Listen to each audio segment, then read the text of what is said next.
you can just start the session 2 of our discussion. Thank you, Gary. Thank you for your invitation. I'm Thomas Hui. I'm the co-founder and CEO of theDesk. And theDesk is a co-working space. We're based in Hong Kong, and also we have presence in Shanghai. And I found theDesk in 2016, so about 4.5 years.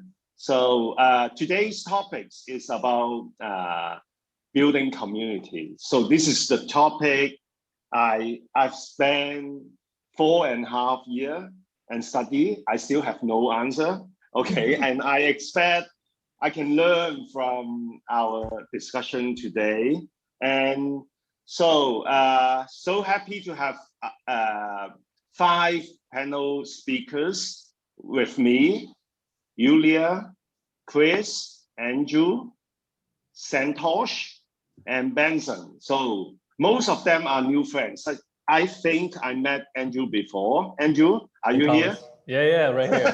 Hey, man. So how are you? Good to see you again, man. I mean, not physically, but you know, in a Zoom call. Yeah, it's good. That's I need to swing by the desk. Long time no see, huh? Okay, we start to have our discussion. So the first question, it will apply to all panel speakers, and please introduce yourself and also share about your view on my question. So very simple and very difficult. How do you guys define a community? So let Yulia first. Ladies first, right, today? Yeah. Nice all to right. meet you. Likewise, Thomas, likewise. First of all, thank you for having me. And Gary, actually, when you were asking all these questions, I wanted to ask them to you as well, because you're doing a great job building the Asia community. And you have probably many secrets to share with us. So I hope one day you'll be able to share it with us too. That's true. Well, how do I see community? For me, it's a place of belonging. I'm the founder of the European Women Association, and we did different polls and researches and compare different communities. And what we have discovered for us here, and again, I'm speaking about Europe and Eastern Europe, is it's really a place where you feel safe to connect and build relationships, and where people become ambassadors. So it's not me promoting, they become our ambassadors and they invite new members. That's what community is for me. Thank you, Yulia. So you forgot to introduce yourself. Well, yes, so I'm based in Belgium, guys. And today it's quite sunny, as you can see, which is not always the case. Often it's raining. And I'm the president of the European Women Association, and that's an organization that actually unites the other communities on a platform. So we are focusing not on, let's call it B2C, it's rather B2B, where we invite chambers of commerce, business clubs, and other professional associations that help women professionally to unite the connections and build the impact together. That's what. Thank you, Yulia. So next is Chris. How are you, Chris? Very good, thanks, Thomas. Can you hear me okay? Yeah, very good. Excellent. So, ReThink. ReThink, yeah. So do you need to rethink about the question? I don't know. I think the question is pretty, well, this one anyway is pretty straightforward. So hi everyone, Chris Brown, founder of ReThink Hong Kong. It's 5 p.m. in Hong Kong. It's very nearly beer time, so I know where I'm going as soon as this is over. Yeah. So I launched ReThink in Hong Kong actually 2 years ago. Our 2-year anniversary was this week, and I've taken the kind of nearly 20 years of experience of running large-scale trade exhibitions and conferences and attempting to apply that to the business of sustainability in Hong Kong. And how do I define a successful community? So I think I did the normal thing of looking that up. I looked up some very, I guess, yeah, traditional definitions of what community are. And I think it's, you know, community from a personal perspective in a city like Hong Kong for a foreigner is quite a strange concept. You have to work very hard to find your own community, to find a safe space, as Yulia said. And actually, where I found my community in Hong Kong is within my professional sphere of connections. And I finally found, I guess, a home and a purpose for myself in Hong Kong over the last couple of years. But I think what's most important about communities, as Yulia said, being a safe space is really important. But for me, it's about added value and how the interconnected, independent, yet interdependent relationships within a community come together to have an output that is greater than the sum of its parts. So putting together resources, putting together skill sets, putting together ideas, and hopefully that drives the community forward together. So the net gain is positive.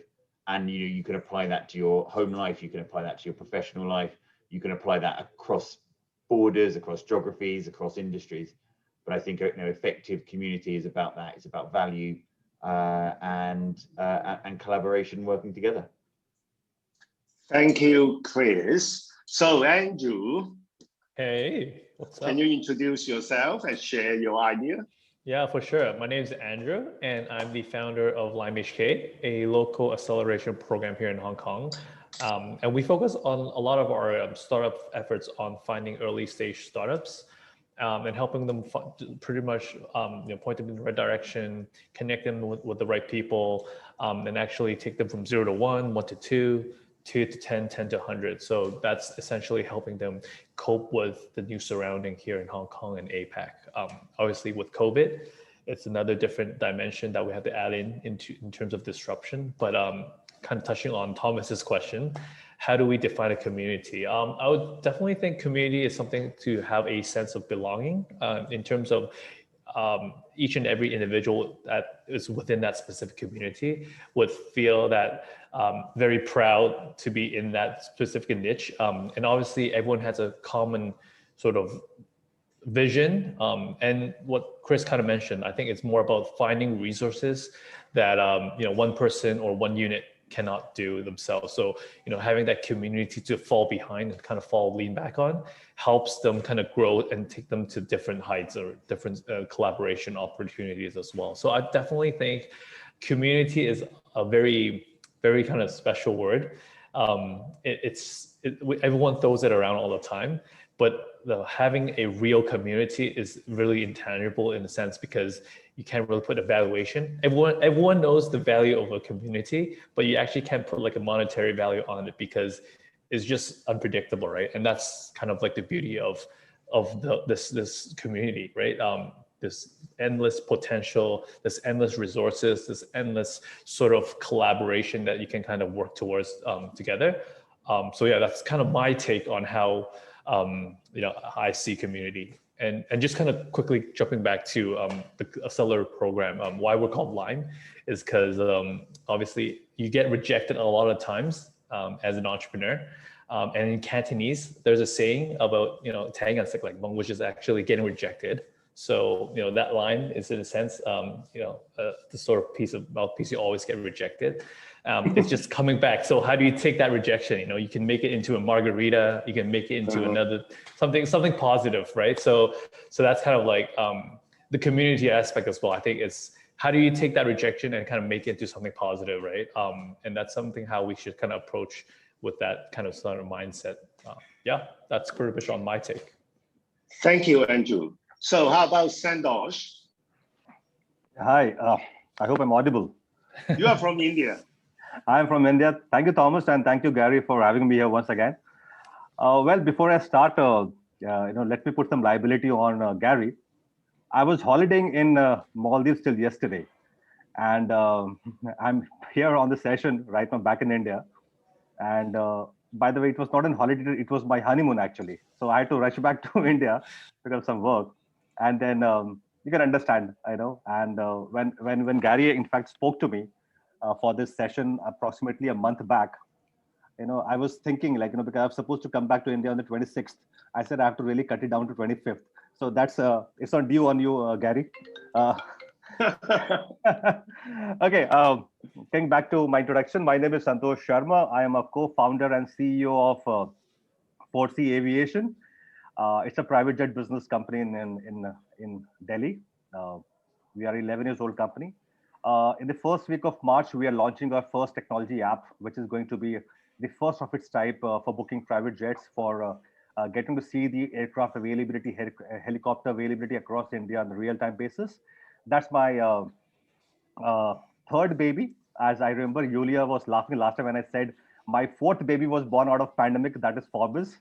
I have got one son, so he's my first baby. Okay, so my fourth baby is Forbiz, which I launched in the month of May 2020. It's basically an online platform wherein our basic motive is to help each other. We all are about 60 plus members. The basic motive is to help each other grow in the business by connecting and collaborating with the strategic partners across globe. And I'm very glad that when we started this online community, I wasn't very sure and where we'll be heading towards. But with a great help of, and Thomas, this is brilliant. I mean, when I look back, and I feel so proud in last 8 months time, we have got immense support from industry leaders. With all my friends who are doing pretty well in their professional lives, with a lot of my clients, they have come together, they have started helping us. They have just not come to mentor our members. We also help our members to get mentored by industry leaders, but also they have actually extended business to our members. So that's a beauty. So that brings me to the motive, why community building is important. I guess community building is a perfect amalgamation of revenue generation as well as your, your intention to add value to the society. So, while pandemic was all around, everybody was so negative, and I remember, like thinking of doing something different, and that's where Forbiz was born. We thought, why not build a community wherein we help people to feel positive. So we started getting a lot of business leaders. We started getting a lot of business tycoons on a platform, come and talk to our members. We have a very interesting thing called business. We have the session known as Learn from Leaders, wherein industry leaders talk to our members in the evening of first week of Wednesday, every Wednesday of a month. So as a community builder, I believe that business always comes. Business is the byproduct. The reason why most of the people started feeling the pain during pandemic was because they thought they've lost the business. But what people don't realize, and I think it's high time we realize, that pandemic brought a lot of opportunities for most of us. I never thought of diversifying into something which is not aviation. Aviation is in my blood. For last 15 years, I've been into aviation. I was eating, sleeping, and drinking aviation. But then today, with Forbiz, so much to do in life. So I guess, to cut the long story short, I guess community building is all about, helping each other, holding each other's hand, at the same time, making sure that you're adding certain kind of value to the society, which has got a lot to give it to you. So short and sweet, that's my answer, Thomas. Thank you, Santosh. And another speaker, Benson.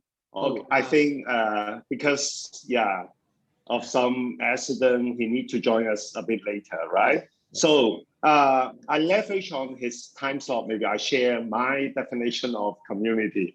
So I think I make a very simple definition. Community is a combination of common and unity, and people are united for common threat or common goal. So for example, now pandemic is our common threat. So we feel that when you have bigger crisis, people need community and people are more united. Yeah, so maybe I go to next question, and this question is for Yulia. Okay, so I want you to share your journey of community building. How did you start your community building, and how did you identify your community? Well, Yulia? to be honest, yes, can you hear me? Yeah, I think so, yeah. Yeah. So I think, if I'm really honest, we did that because we had to. It was not something we thought, okay, let's consciously build a community. We were running our business for the last 9 years offline quite successfully. Then COVID hits and we freaked out. We said, okay, we cannot bring people together And this is when now they need the community, the connections, the support, and business. So we because of crisis. Yes, because of crisis. That's the reality.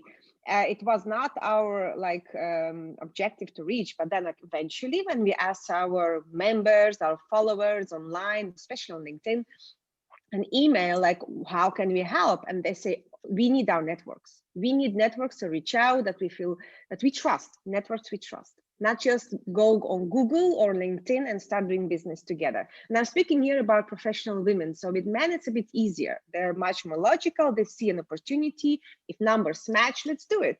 With women, it's a bit difficult. They need to feel safe. They need a social connection, relationship, trust, and then they do business.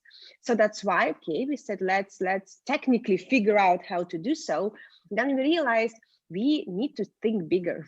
We cannot stick to our own clientele and database. Let's go wild and let's see ourselves as the #1 platform in Europe and build bridges outside of Europe for business opportunities. So that's why we decided to reach out to Chamber of Commerce and associations and say, listen, what do we do for women? Most of them, nothing. Maybe for the PR, but in reality, they were not doing anything. They say, all right, let us do the work. You need to associate with us. And that's how we started. It was a hard job, to be honest, because it's not often all these organizations, they're quite bureaucratic. There's so many people you need to agree on this partnership. But it took us about 6 months to get where we are, to say, all right, we've got the agreement. So we are focusing on involving the member organizations of their members. So for us, it was something we had to do, something that we realized it must be done because of the crisis and the pandemic. And then we had a team, we had a young, strong team, and we still have, of 11 people who's doing nothing else than connecting daily to our community members, asking, how can we serve? And that leads to a lot of goodwill, where our members say, all right, we are treated well here. I will invite another professional woman from my network that I want to help. And that's how we started to grow through our members and our partners. Does that answer the question? Because I don't remember the question.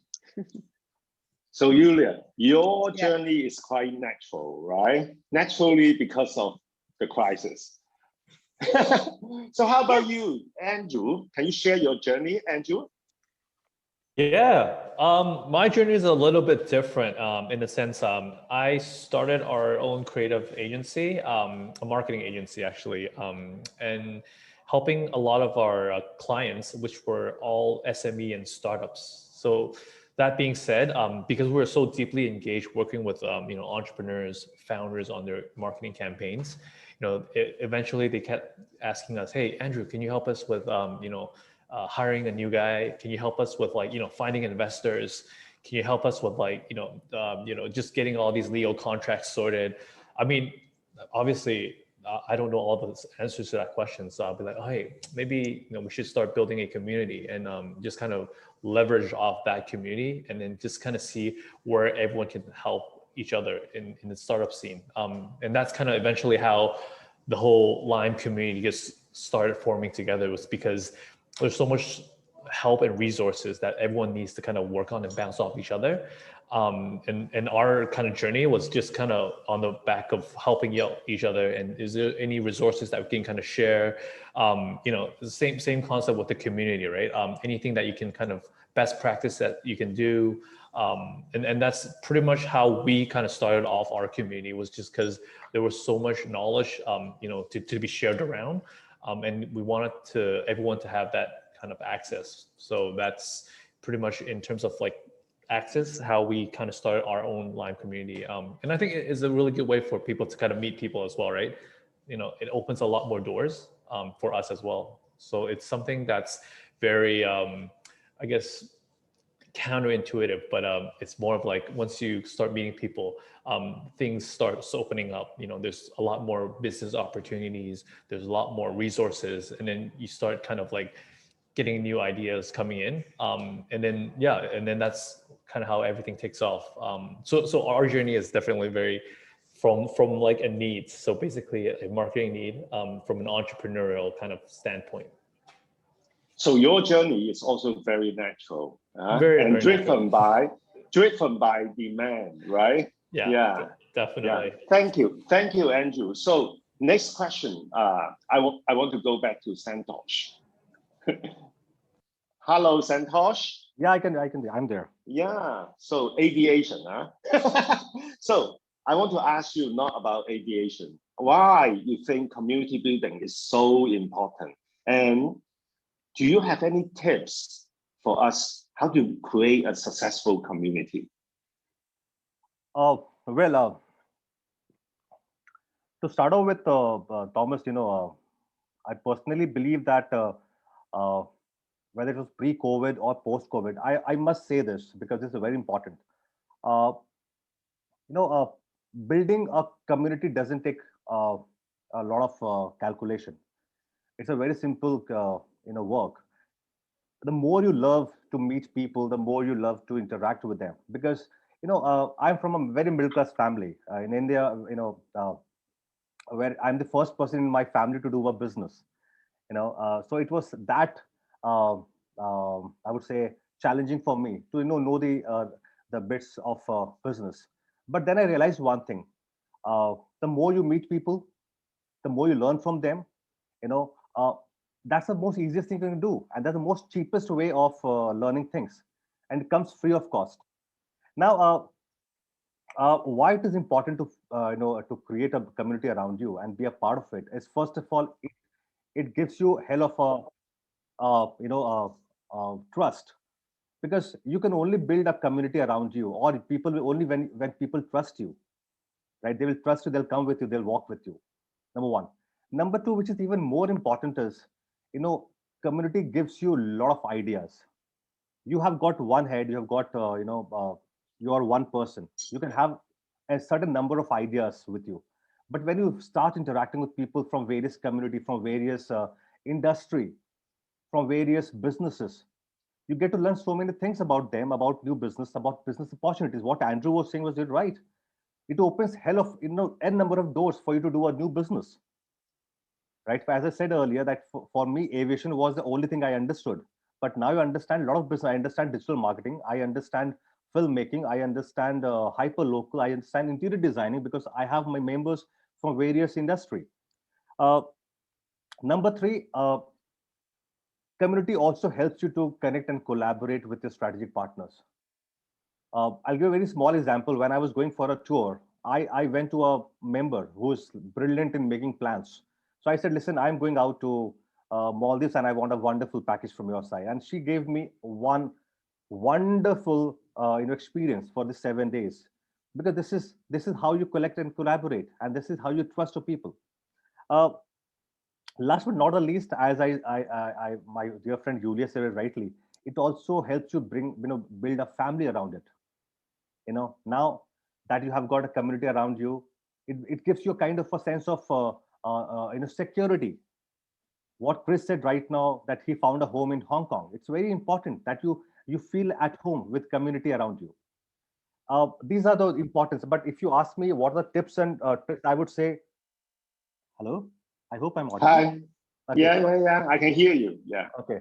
Now, I said it's not a rocket science to create a community, but then what is more important right now is to actually, first of all, you should have a purpose. So what's the purpose? If you want to create a community around you, you have to have a purpose around it. You just cannot go out and think that I'll make a community.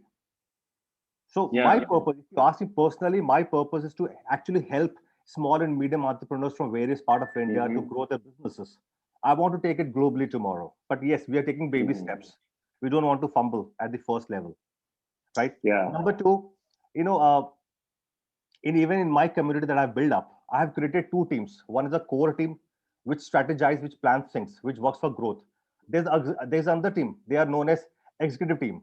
This team runs the meeting. They do the daily work. So the core department have their own roles and design, and the executive have their own roles and definitions defined for them. So there's no clash of interest between these two departments. Number three is, always, whatever purpose you have formed, make sure that you eat, sleep, drink this thing every day. You should not get distracted, because that is what is going to build you up tomorrow to a larger corporation or maybe a larger community, I would say. Last but not the least, I say always involve and empower your members. Don't treat them like members. They have paid some membership fees or whatever to be a part of a community. What is more important is keep involving them, keep giving them some job. Don't drag them, but handhold them, work with them, empower them, give them some kind of responsibility, have faith in them. Because a leader is one who creates leaders. A leader is not somebody who tells others to follow you. So in our community, I always believe in creating more leaders. And thankfully, today we started with 8 members. Right now, we are about 64 members in a span of 8 months. And this all are paid members. And we're looking at going, in 3-digit and 4-digit number in the next year to come. So that's it. Thank you, Thomas. Thank you, Santosh. Yeah, I feel 2 things. One is humbleness. You believe that you need help, okay?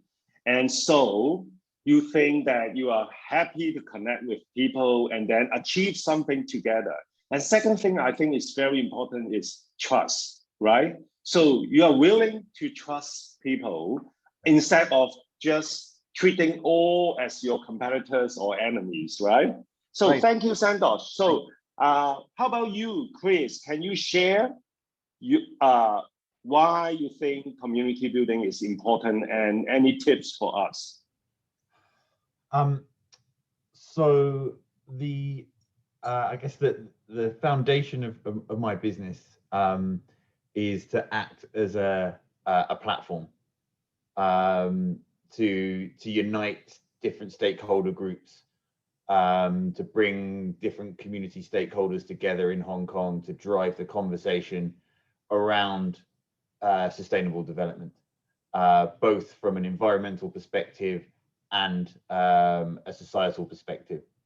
So the inherent nature of driving sustainable development has to be done through collaboration. The private sector and the public sector, competitors, clients, and service providers, there has to be that kind of foundation of trust. It's a great word, it's come up twice. There has to be trust, there has to be shared value in those collaborations, because as we're all probably aware, globally and in Asia, definitely in Hong Kong, the rate at which we need to deploy sustainable strategies needs to accelerate at quite a pace. And doing that on your own, like most things in life, is challenging, if not impossible.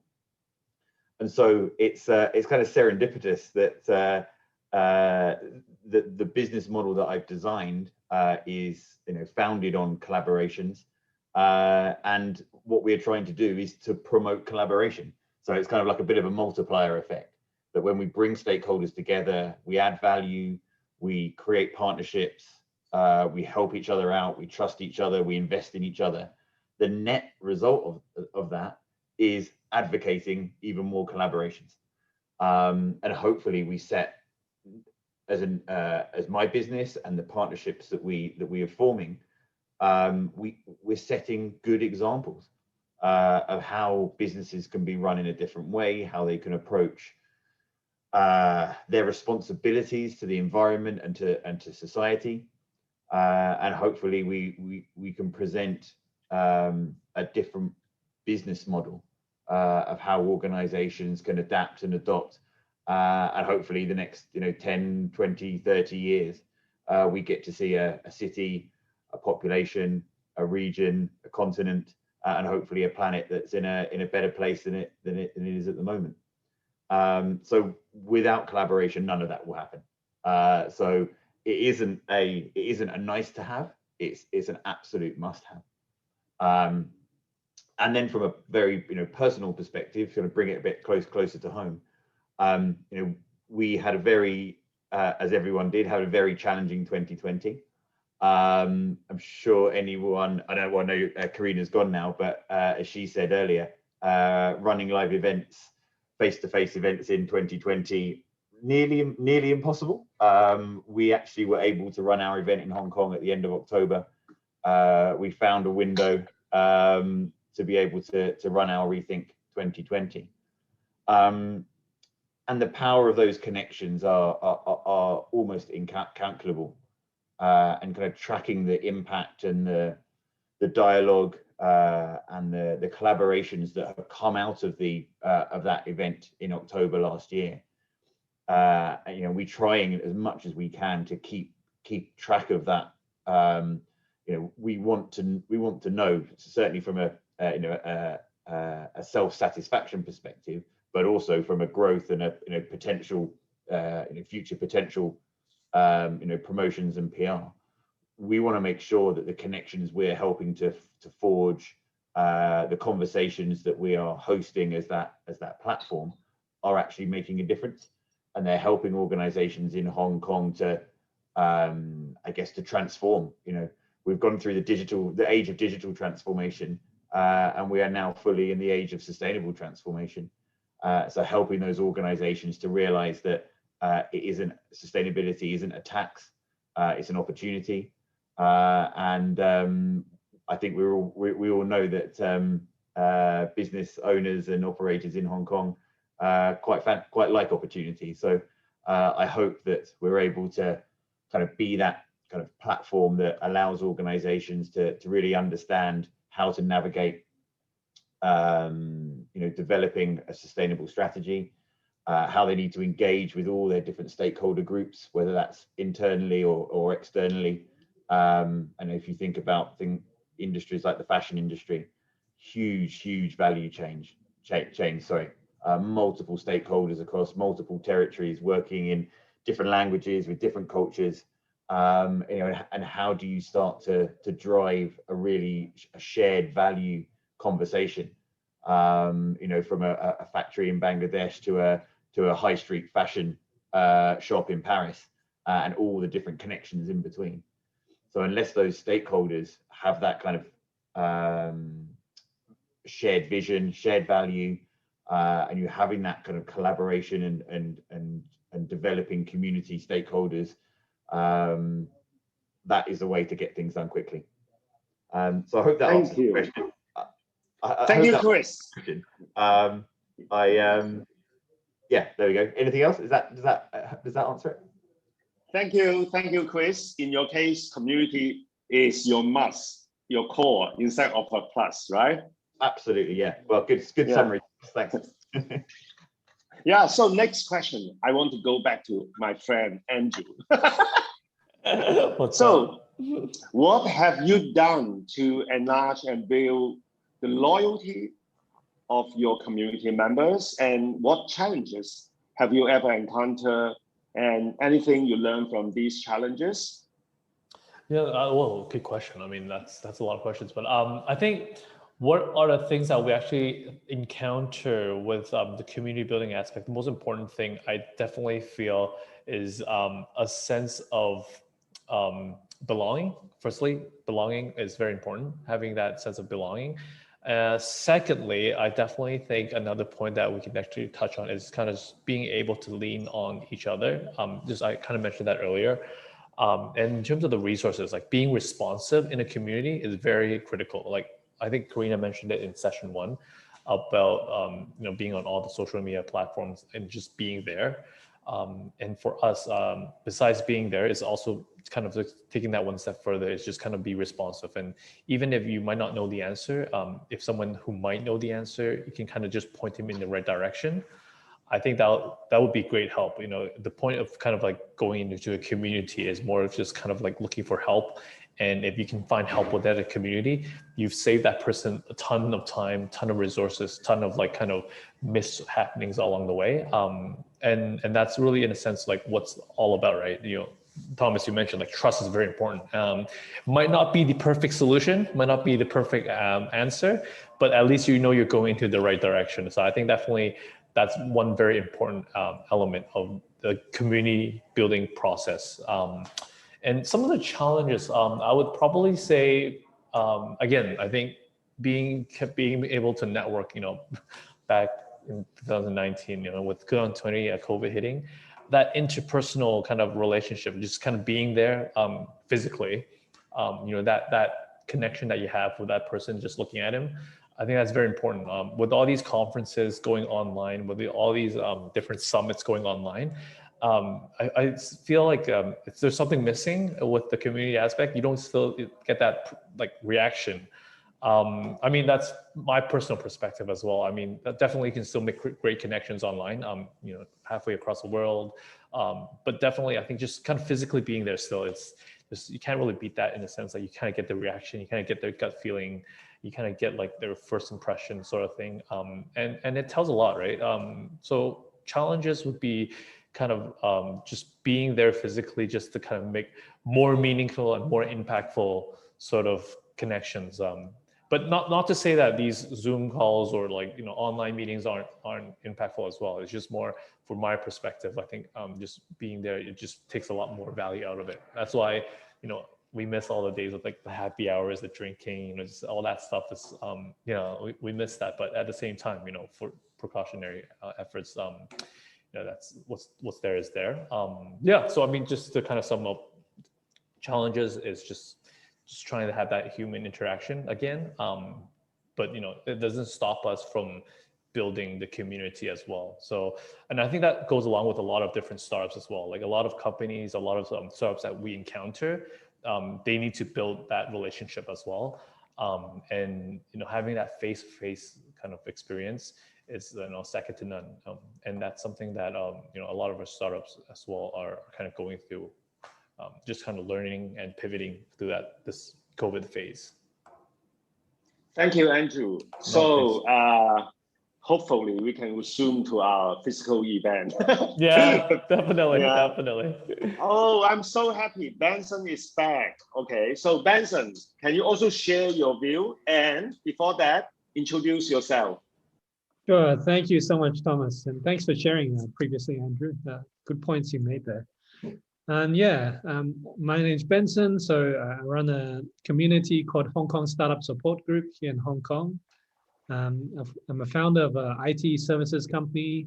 We started 5 years ago, and as a startup, I know it's really painful to not be able to find the right resources.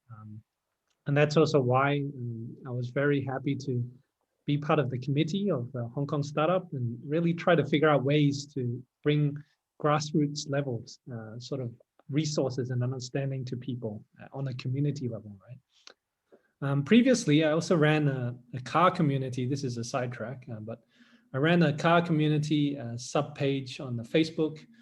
We started around 10 years ago, and that grew to around 300,000 fans. And of course, in that community, it's a totally different ballgame from what Andrew was speaking before. You know, you're not reaching people on a sort of personal level and trying to help them. You're more trying to reach them on a discussion and interest level. So again, that's a different type of community. And I find it interesting between these two communities, Hong Kong Startup, where it's business to business, and that car community where it's interest and peers, very, very different interaction. Yeah. I think for communities right now in this day and age, especially like Andrew said, 2019 was the year where we could actually have people talk to each other on a face-to-face level. But I find that opportunities now in 2020 and 2021 would be more on a social media level, especially utilizing snippets of information that people can digest in a very short period of time. So I remember as we ran the car community, it would take us at least half an hour to 1 hour to create a very simple post. But the idea behind the post was how to reach people in the content on a heart level so that they would think about sharing it and create that virality in that post. At the same time, of course, having that discussion around that topic with that one post is what we wanted to achieve. So I tried to bring some of the learnings from that car community into Hong Kong Startup Support Group, really trying to create discussion topics, something of interest that could ignite people and just get people talking with each other on a digital level, like, because you're not going to be able to meet face to face until maybe September, October. this year, and possibly in the future, Industry 4.0 is coming, remote working. Maybe the people that you're actually going to do business with is not in the same country, not in the same city even. So how do you create those posts and interact with people so that you can at least understand the person from how they're responding to your content, how they're responding to topics. And I think that's been quite interesting because in our WhatsApp groups, you can instantly see, hey, this guy's responding this way. He's probably someone I could interact more with. Then I can private message him and get to know them better. And I guess in this new day and age, this is the way we got to keep trying to figure out how to interact. Yeah, I think things like recently having all the discussions on GameStop, I think that's been a huge discussion point in the community. And then having all the members gather on, and some people are, wondering what it's about. Some people are very opinionated, and they're able to offer that advice. And then because of that, breaking the ice in the future when someone asks for help.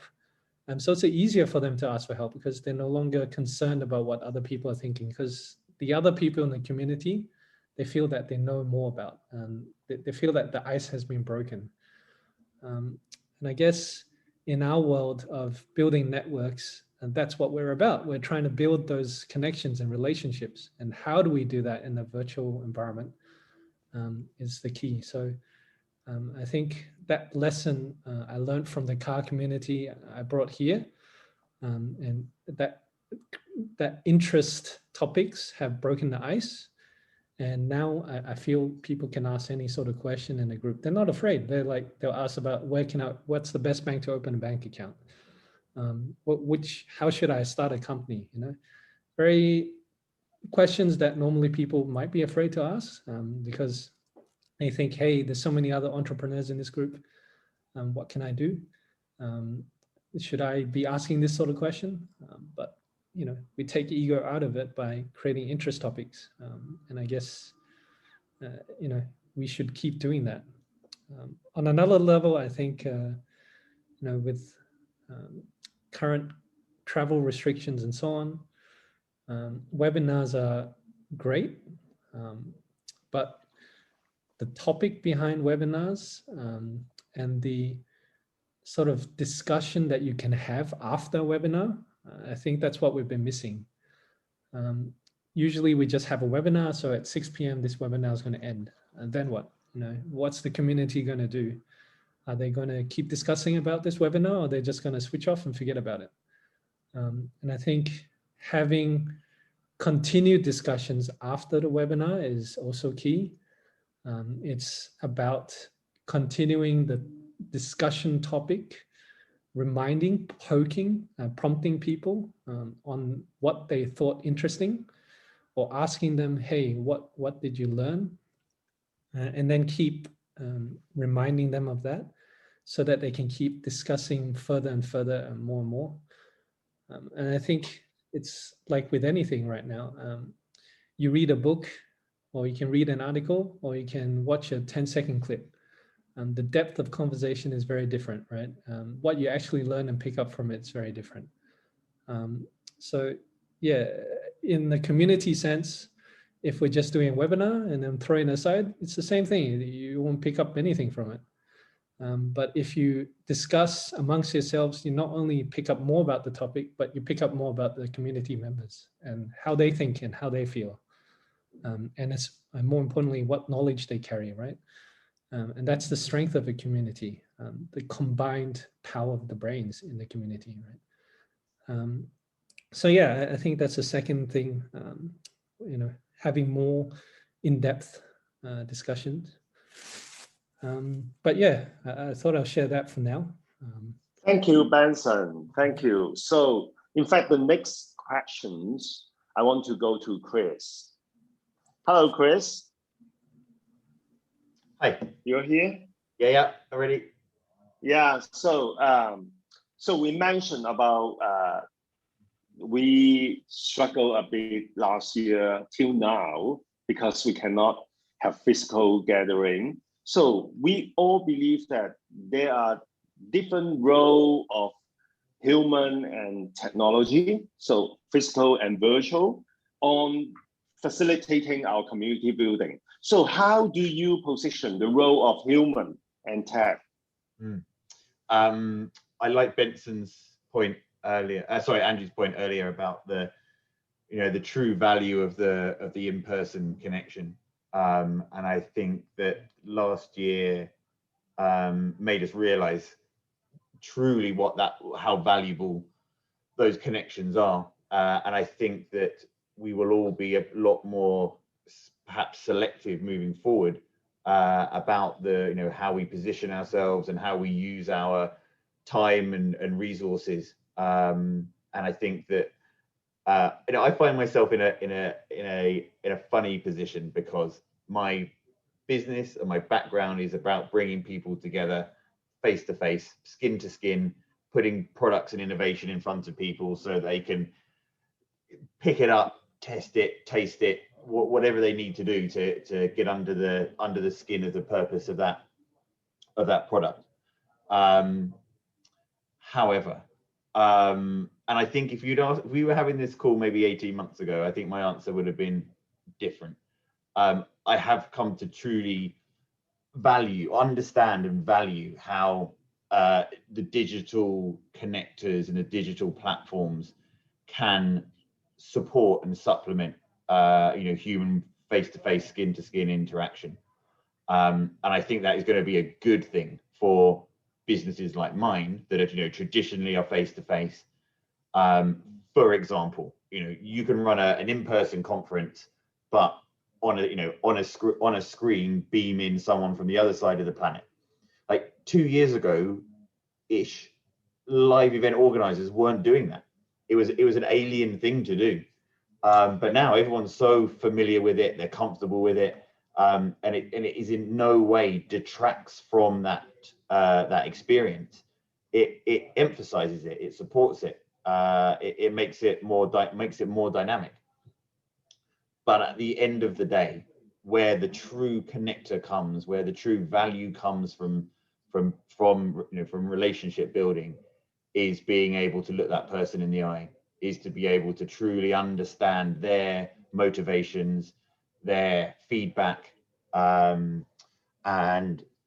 certainly from a commercial perspective, if from that buyer seller dynamic, any salesman who's on this Zoom knows that by going to see someone and to sit down next to them, or to have a dinner with them or a coffee with them, you're much more able to get across the values and benefits of your product or service if you can actually sit with that person face to face.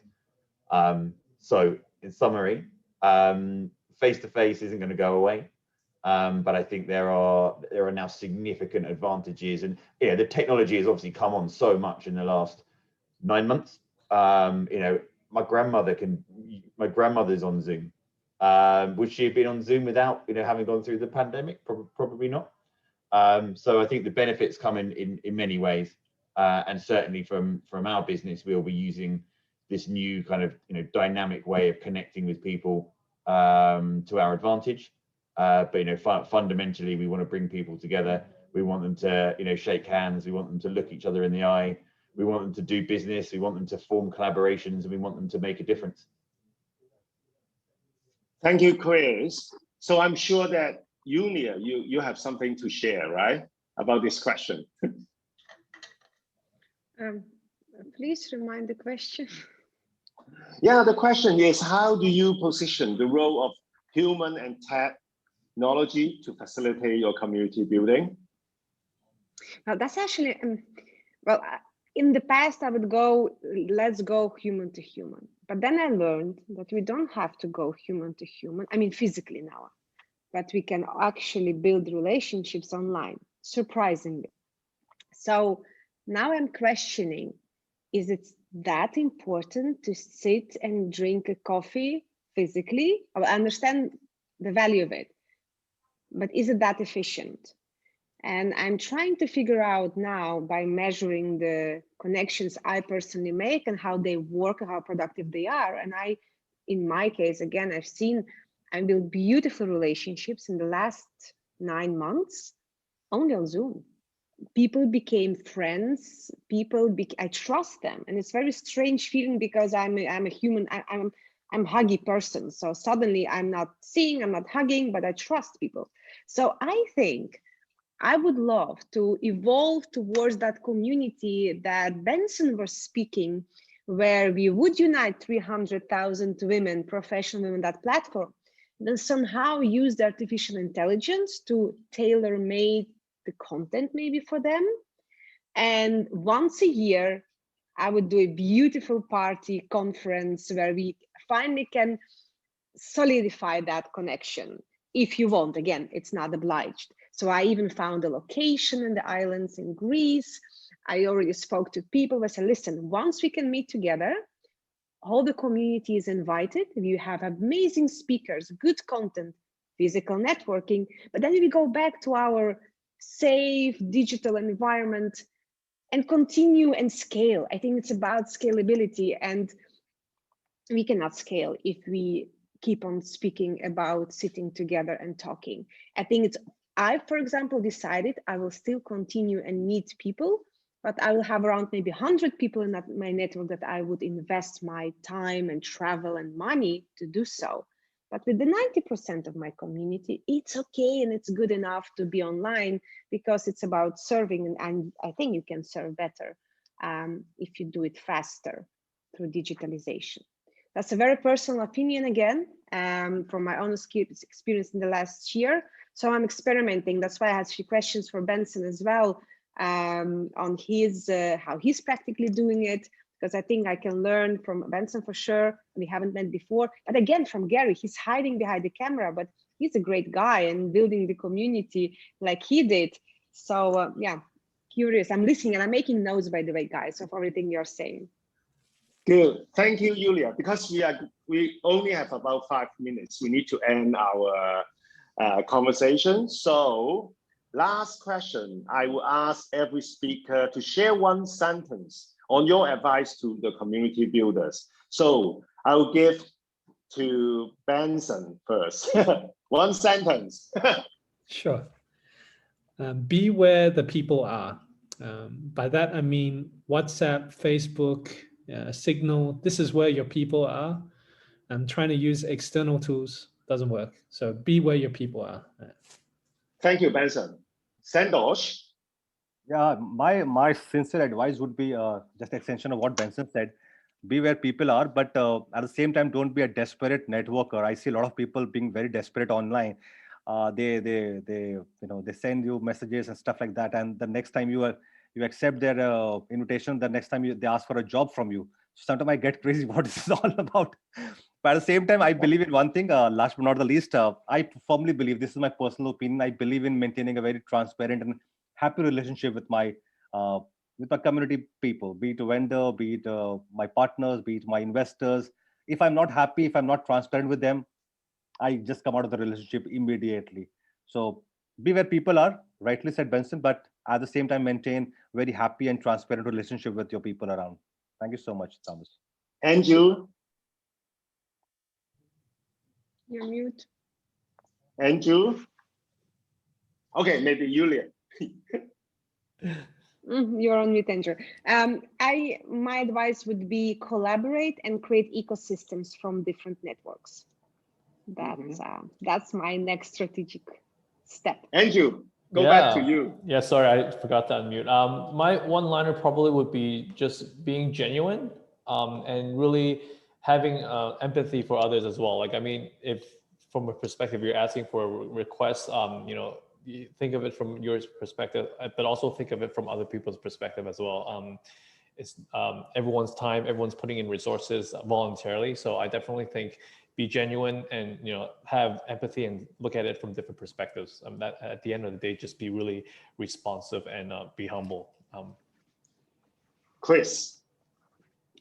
I think if you can drive your communities forward with purpose, then the collective gain at the end will be worth it for everyone. Thank you, Chris. So maybe I also share my advice, okay? I think it's about hope and trust. So for business community, I think all business people, they need to be hopeful for the future, right? Past is past. We need to be positive about our future, and it drives us to solve our problems. And trust is very important. If we are looking for collaboration, we need to build our trust. So thank you all, and hopefully we can have physical gathering soon. And thank you, Gary, for your invitation. And I'm very happy to meet you guys all, and also thanks all the audience. So thank you very much. See you guys. Bye. Goodbye, everybody. Cheers, guys.